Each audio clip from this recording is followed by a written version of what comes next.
There's a general perception that there's a lack of training, a lack of leadership, which results in massive casualties. What the work that we're doing is actually trying to show a different side to that. Also on the show, we follow one teenager's journey.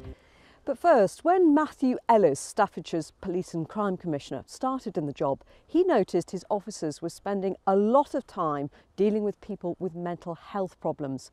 In fact, he estimates that last year his force spent almost £1 million tending to people who needed help, but instead came face to face with the criminal justice system.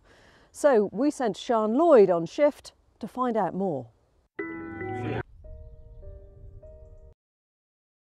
Now, I'm at Cannock Chase in Staffordshire, where archaeologists have made a discovery that calls into question our widely held belief that Britain's First World War soldiers were sent over the top without proper training or tactics. But the team here have discovered a scale model of a Belgian town that was used to prepare soldiers for battle. So could this prove that generals did invest in both training and tactics? Well, we followed the project from beginning to end. What passing bells for these who die as cattle? Only the monstrous anger of the guns, only the stuttering rifles' rapid. The popular view of the First World War is that men were sent to fight poorly led and ill-prepared. This was reinforced in popular culture by programmes like Blackadder. But Chief Archaeologist Stephen Dean is convinced we've got it all wrong.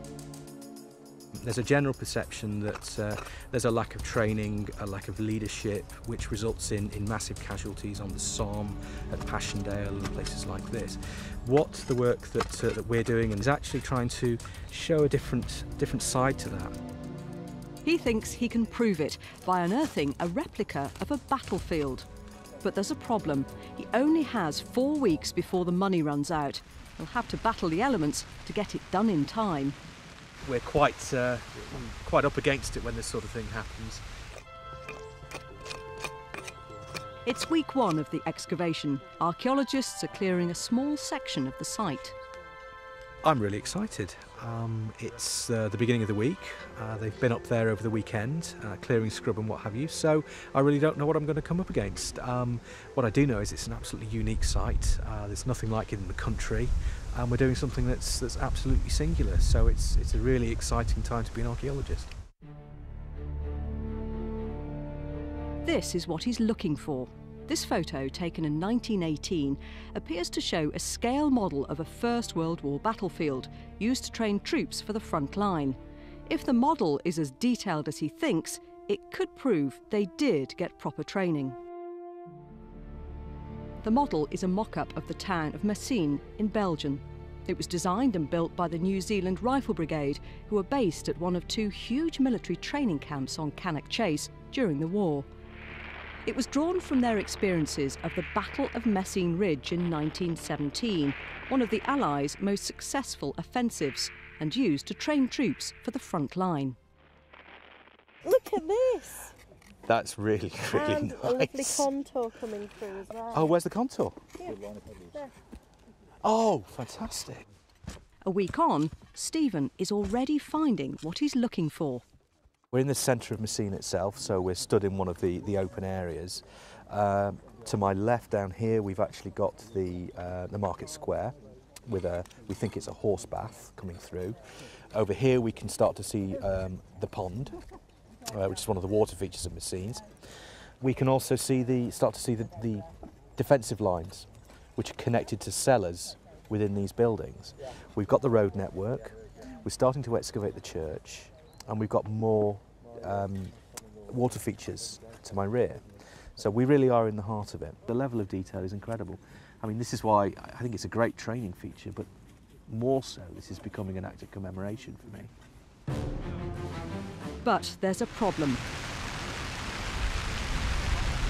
The team and their volunteers only have 4 weeks of funding from Natural England to get the site fully excavated.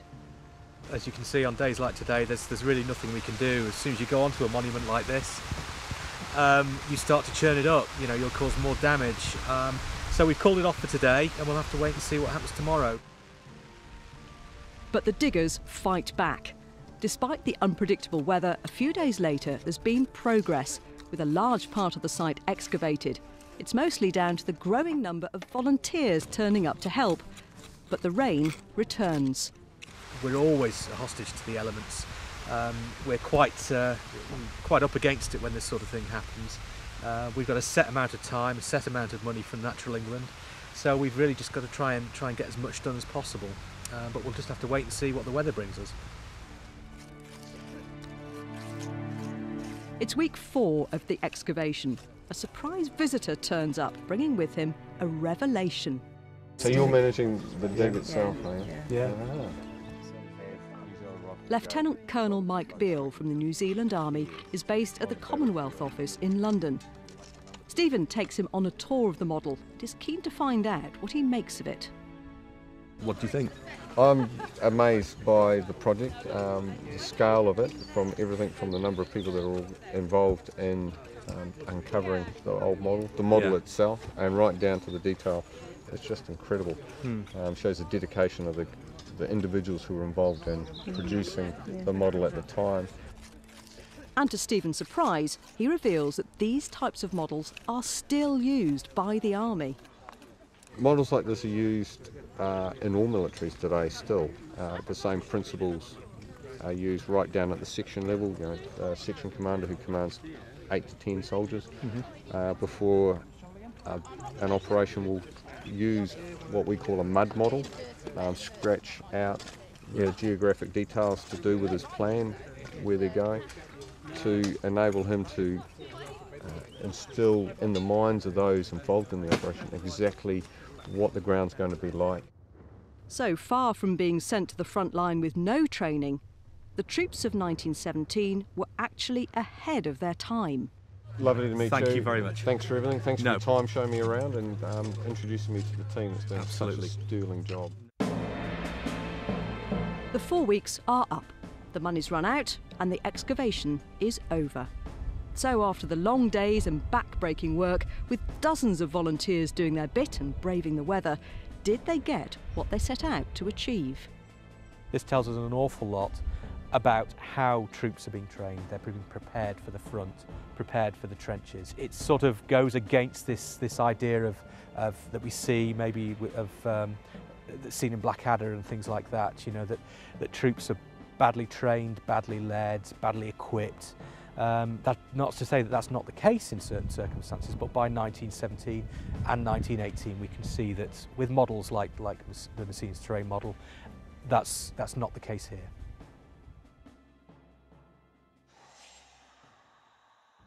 Well, that's it for tonight, but before I go, maybe you've got a story that we should know about. If so, drop me an email. My address is mary.rhodes@bbc.co.uk. But from Cannock Chase, bye for now.